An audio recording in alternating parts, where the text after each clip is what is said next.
Rather than complaining about having to wipe the countertop again, I would have to tell myself, this is a way I can serve my family. I can get my kitchen ready for the next meal, and it'll help not only my family because I'm a more joyful person to be around, but also me at the same time because when I need to cook the next meal, the kitchen's ready to go.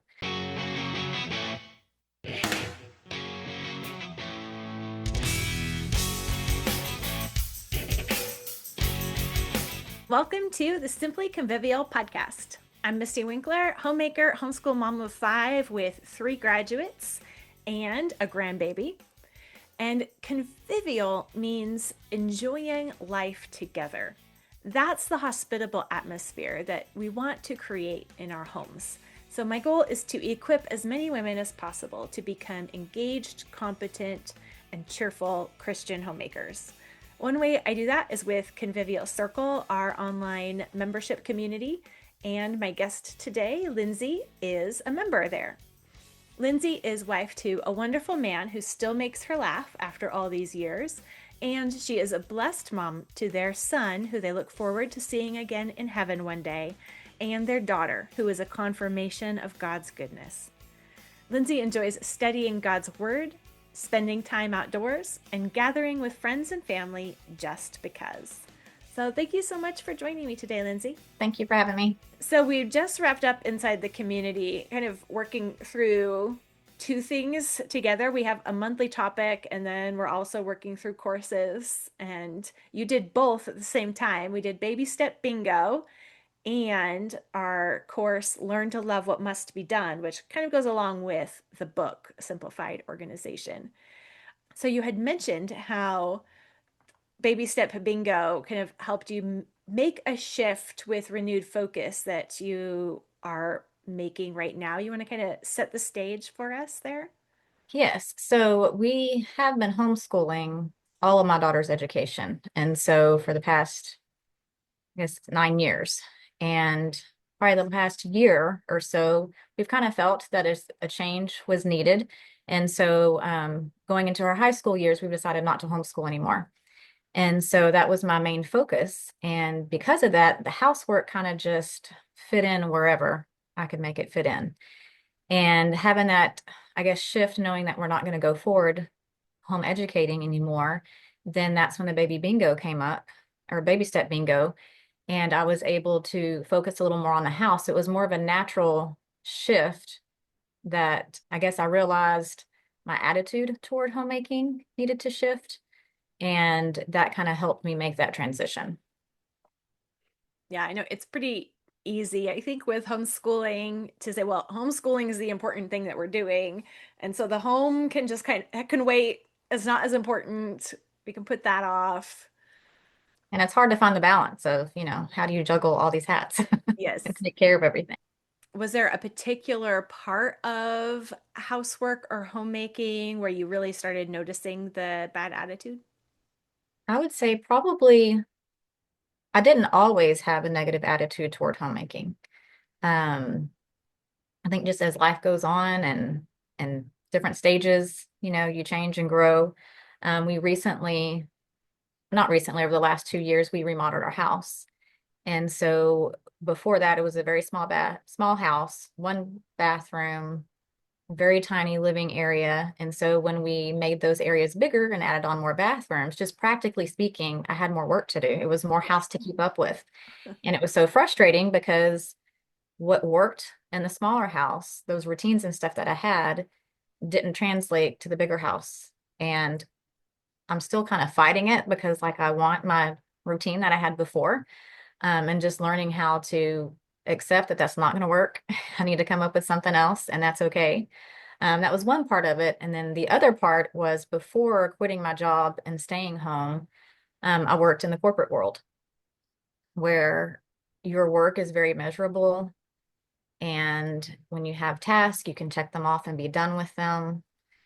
You're rewarded and appreciated for your work, that kind of thing. Homemaking is so different, so completely different than that. And so just my attitude of, I guess, expecting that same recognition or goal of like my goal with homemaking was I can be done with this. Yeah. My goal is to be done with this. And lots of frustration when the work is never done. And Mm-hmm. it's repeated constantly over and over and over again. And really reading through the book made me realize that that's not the goal of homemaking. And if I changed my goal, then I could feel successful with my day. So if I served my family with a cheerful heart and a joyful attitude, then I could be successful, even though knowing tomorrow I'm going to have to clean again. Yeah. Yeah. I think we all struggle at various points and maybe in different ways with that same temptation to just want it. Like if I do it well enough, or if I figure out the routine or the plan that's good enough, that will mean somehow the work will go away or be done. Not the way it works. No, no. I'm just taking it's a long time to take me to realize that, okay, like I'm just hard-headed about it. I can figure out it's like the perfect system. If I try this or if I change that, then, I'll reach some kind of great system that'll work forever. And it doesn't work that way. Right. Yeah, life changes, our house sometimes changes, or the situation and what we're using our house for changes. And that Mhm. means that the routines and everything have to change. Yeah. So, which practical step or action or change helped you address the attitude and make the shift towards changing your perspective on homemaking? Um, it really came to, I guess, just my thought patterns. Mm-hmm. I felt, even though the negative thoughts I had ended up coming out in my behavior, at first I just thought it's all in my mind, so it's okay. Like I can have these thoughts.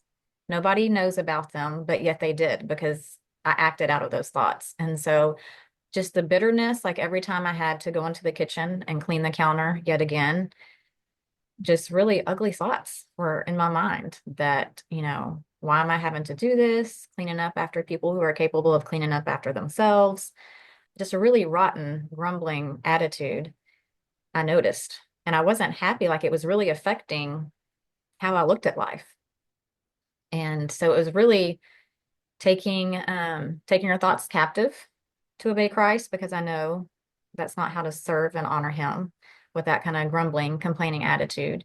And then what's the other verse about renewing your mind? Mm-hmm. Every time I had those negative thoughts, I would have to switch the perspective. Rather than complaining about having to wipe the countertop again, I would have to tell myself, this is a way I can serve my family. I can get my kitchen ready for the next meal.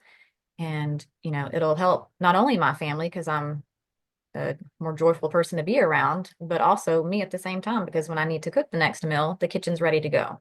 So just trying to find the good and the positive and not focus so much on, and I even remember getting to a point where feeling like it's these people that live in this home, they're the problem, right? Like the activity of the home, them living in this home is making me have more work. And that's terrible to think. So counterintuitive or counterproductive toward having a family and the purpose of a family and a home. And so I just know I needed to change that. And so rather than focus on, oh, this is going to be work for me, I had to change it to what is the benefit of my work? So kind of not focusing so much on myself, but on, what's going to come out of this? How will my family be served? How can I honor the Lord with the work that I'm doing here? Right. Right. Because the work does have meaning and significance. But when we're stuck in that bitter attitude and resentful about the work, when we think that having the work accomplished and finished is the end goal, then we lose sight of the fact that the work itself is good, not just something to get out of the way. Yes. Or that the work is the problem. Like there's something wrong Right. with this work because I'm having to do it all the time and repeat it. And that's not right at all. Yeah. Yeah. God made us for work. Absolutely. And we get satisfaction. Like there's goodness that comes out of it when we have the right mindset. Mm-hmm. So, one of the things that you also said as you finished the Learn to Love What Must Be Done course was that you took the time to do a brain dump and found that helpful. Can you tell us a little bit about what that looked like or how that helped? Yes, brain dumps were like my arch enemy. You're I not the struggled only one. the longest time because I'm a doer. Like I want to do the action. And I felt like just writing about the things rather than doing them was a waste of time. It's unproductive. I'm not accomplishing anything here. But I did, actually did it. And at first it was frustrating because I felt like it took me a long time because I didn't know what to write. Like, I don't want to do this. And I fought it. But the more I did it, the quicker and the easier it became. And I realized that getting all those thoughts and all the stuff swirling around in your mind, getting that out on paper, getting it out of your mind, it really does free up mental space to where I had the clarity to think through. And I could realize, oh, I really don't have that much going on. Or I have a whole bunch, but now that I see it, I can think through it clearly. I can organize it. I can come up with some solutions. It was really freeing to see, oh, I was kind of weighed down by all those thoughts that were just swirling around in my head. Mhm. And so it has been very beneficial. And even when I feel myself getting overwhelmed with something, or I know, there's a party coming up or, a camp to get my daughter ready for, whatever it is, I kind of just hold up before I even start the packing or that kind of thing. Let me just write down, what all do I need to do? And then I'm able to really take action in a way that's going to be effective rather than just jumping in right away and then being all scattered the whole time. Yeah. It's so tempting to do that I though. know. So if you were chatting with a mom who was really just discouraged by the fact that there is housework to do every day, how would you encourage her? Or what would you encourage her to do? I would say an important thing is to know that the work is good Mhm. and to have your goal not be done. You can make a list and you can check it off and be done with it for that day or for this time of day, but don't have your goal be to be complete with the work or to come up with a system that you don't have to work. You're going to reach some point in time where you won't have to do the work. You have to do the work to remember that it's good. God made us for work and we can feel satisfied in it. We just have to have the right mindset. Yeah. Yeah. And it's taking our thoughts captive and renewing our minds to And I think too, on that surrounding key. yourself with people that will encourage you in that. I mean, if a lot of your friends are complaining about their housework, it's real Mhm. easy to get sucked into that attitude. That's true. Um, that's what I really loved about your book is it really kind of pulled me out of that thinking and encouraged me that, housework doesn't have to be drudgery. I can really find joy in doing it. So I would encourage people to get like-minded people, whether that's through a book, because you might not be surrounded by people who have that kind of attitude, a book or, online communities, that kind of thing. Hmm. And attitudes really are contagious, but that can work both ways. So even if you don't have it now, you know, you can start modeling it. It will feel uncomfortable or weird, Yes. but just like it's easy to pick up other people's bad attitudes. Other people might pick up your good attitude if you let it shine. If you talk about it and live it out, you could, you might be surprised about the change in the circles that you're coming in. You could Yeah, absolutely. be a good You could be that contagion. encouragement to other people. Yeah. Yeah. You don't have to be stuck. Right. Yeah. Well, thank you so much, Lindsay. This has been really encouraging and helpful. Thank you so much for joining and sharing. Absolutely. Thank you for having me. Like Lindsay said, if you struggle with despondency, bitterness, or resentment about your housework, one way to take control of your thinking and renew your mind so you can make over your attitude is to brain dump. When you brain dump, you discover what's in your head and you clear the space to be able to problem solve and think about the things in your head, about the things on your mind, instead of just letting them swirl in a jumbled mess. You can go to simplyconvivial.com/braindump.